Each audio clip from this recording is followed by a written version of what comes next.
Welcome to the Tech Egg. Don't get scrambled. Enjoy the video. In this video, I will explain how to use your Trezor with MetaMask. First, make sure your Trezor device has the most recent firmware installed for optimal security. Then, open the MetaMask extension in your browser. Click on the account icon in the top right corner. From the drop-down menu, select the Connect Hardware Wallet option. Finally, choose Trezor from the available hardware wallets. Once you've selected Trezor, follow the simple on-screen prompts to establish the connection.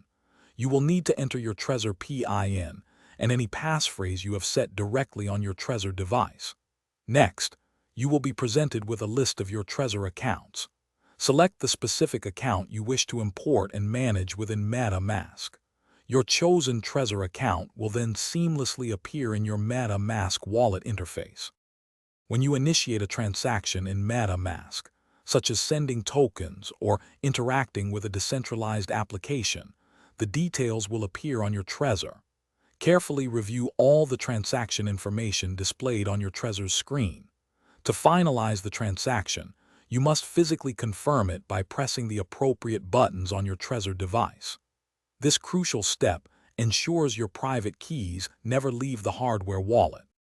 For maximum security, always ensure your Trezor device runs the latest firmware version.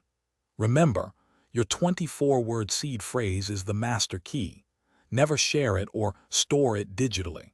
Always double-check every transaction's details on your Trezor's physical screen before confirming.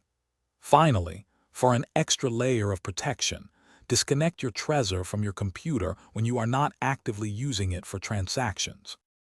Thanks for watching. Consider subscribing if I helped unscramble your problems.